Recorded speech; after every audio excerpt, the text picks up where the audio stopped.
Well, I've got some information for you, all right? So we've been seeing a lot of 90s lately, right? We have? And everybody says, that it feels kind of awkward for this time of the year, and to a degree that is true. So let's talk about that. Let's talk about when the 90s usually end, and let's talk about what the latest we've ever seen 90s on the board is. So again, no surprise day, we hit 90. We started off at 59. Again, we went up 31 degrees over the course of the day. That's because that dry air heats up so efficiently. Take a look at this number right here, though. That is the latest 100-degree day on record. That was last year, October 15th of 2024. That is the latest we've ever hit 100. And it looks like, for all intent and purpose, 100 is off the board, out of the question for the rest of this year. But 90s remain with us. So let's look at that information I was talking about. So our average last 90-degree day, on average, if you take all 125 years of data, kind of add them together and divide by 125, you get October 11th. That's typically our average last 90-degree day. That's already passed. We're already past that by a few days.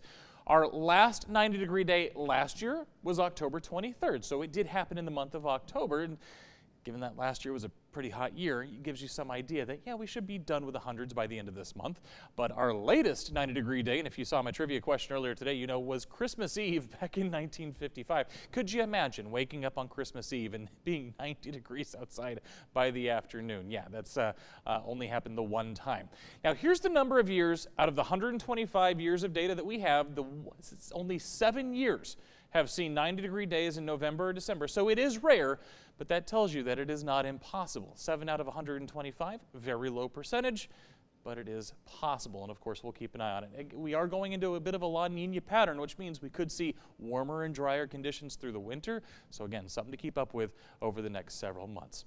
Out there right now, though, very comfortable. 64 in Gatesville, 72 in Waco, 70 in Marlin and Temple, 69 right now in Killeen, and 75 in College Station. I just realized our Killeen station is transmitting data again.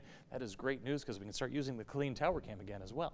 In terms of where we're headed the next few days, again, business as usual, sunny skies, 88 to 90 degrees.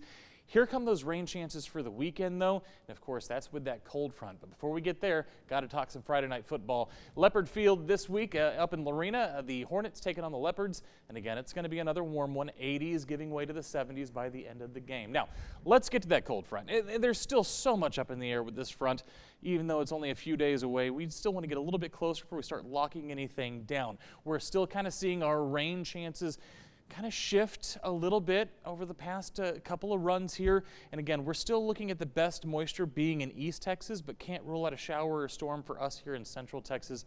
The odds, though, are pretty low. We're going with about a 20% chance at this point. The good news, though, is behind that front, we'll drop from the 90s on Saturday, potentially as low as the lower 80s by the time we get to Sunday. Now, the bad news there is we immediately start warming back up into next week. Now, remember to keep up with your forecast anytime you need it. You can download our 6 Plus app. It's free on your smart TV.